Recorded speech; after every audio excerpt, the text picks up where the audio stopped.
Now let's look at our next objective, which is that of liquidity. So let's start with the big picture. We know that liquidity is a financial objective of the business, and it's all about ensuring the business has funds to be able to pay its short-term debts when they fall due. Then we need to consider how it's measured. This time it's measured by only one ratio, the current ratio.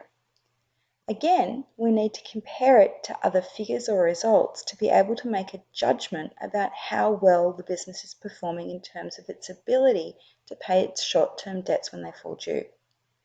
In terms of improving the liquidity of a business, again, it's all about the strategies. And this time we're going to talk about two areas of strategy. We've got working capital management strategies and cash flow management strategies. So the objective of liquidity. It's all about ensuring the business has funds available when they're needed. So it's about being able to turn on the tap and have those resources there available to pay debts. So it's making sure the business can pay its short-term debts when they fall due. It's a very important objective because it allows the business to continue to operate.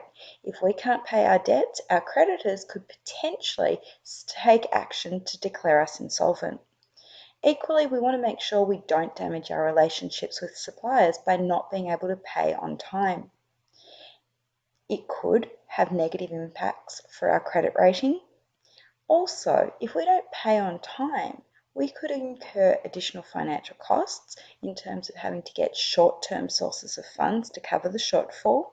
We might get charged interest on any late payments, or we might have to sell a productive asset, long-term asset, non-current asset, to be able to pay that debt, which would reduce our overall productive capacity over the longer term, all of which reduces our profitability.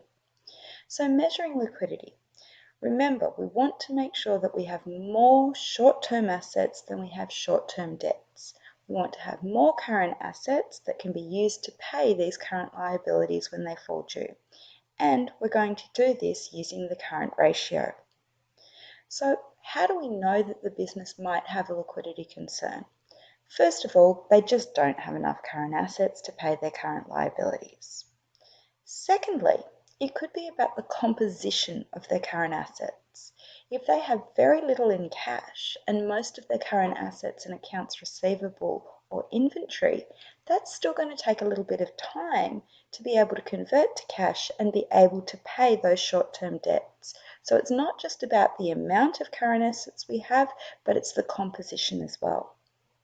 So finally, how do we improve liquidity? It all comes down to strategies. First of all, we have to effectively manage our current assets and our current liabilities. Secondly, we might have to implement some specific working capital management strategies. Or thirdly, we might need to utilize some cash flow management strategies.